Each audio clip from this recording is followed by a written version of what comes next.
Les ronds-points sont un moyen pratique pour organiser la circulation dans les intersections. Pour les conducteurs, en moyenne, ils offrent plus de mobilité et plus de sécurité. Mais s'ils sont mal utilisés, ils peuvent conduire à des situations tendues entre les usagers et donc aussi à des accidents. Voici nos conseils pour éviter tout cela. Commençons par l'accès à un rond-point qui est annoncé par ce signal familier.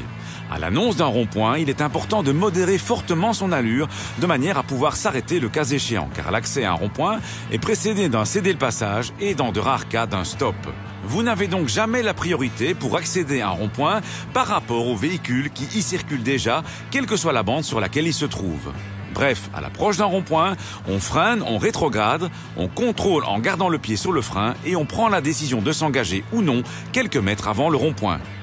Rappelons que l'usage des clignotants n'est pas requis pour entrer dans un rond-point, mais il l'est pour changer de bande ou pour sortir du rond-point. Quelle bande choisir si le rond-point en comporte plusieurs ? Vous pouvez bien entendu choisir de rester sur la bande de droite, quelle que soit la sortie que vous allez prendre. Par contre, entrer sur le rond-point par une bande située plus à gauche n'est recommandé que si et seulement si vous prenez une sortie située sur votre gauche par rapport à votre axe d'entrée. Beaucoup de conducteurs entrent sur la bande de gauche pour sortir à midi dans un rond-point, ce qui provoque des situations tendues et des accidents avec des conducteurs qui circulent sur la bande de droite et ne quittent pas le rond-point au même endroit. Rappelons aussi qu'il faut au préalable serrer à droite avant de sortir d'un rond-point. Même s'il y a deux bandes en sortie de rond-point, vous devez donc manœuvrer au préalable pour vous retrouver sur la bande de droite et seulement ensuite vous pouvez quitter le rond-point. De plus, vous n'avez pas la priorité sur les véhicules qui circulent sur la bande de droite. Voilà pourquoi entrer par la gauche dans un rond-point nécessite d'avoir le temps de se rabattre en douceur et ce n'est aisément réalisable que si on quitte le rond-point à gauche de son axe d'entrée. Petit mot à propos des usagers faibles. Au moment d'accéder à un rond-point, dites-vous bien que des deux roues peuvent être masquées par le montant gauche du pare-brise. Une raison de plus pour être attentif et rouler à vitesse modérée. Dans un rond-point, notez que les cyclistes ne sont pas obligés de serrer à droite, mais peuvent occuper la place de leur choix. En ne serrant pas tout à droite dans les ronds-points, les cyclistes sont plus visibles et risquent moins de se faire couper la route par les autres conducteurs.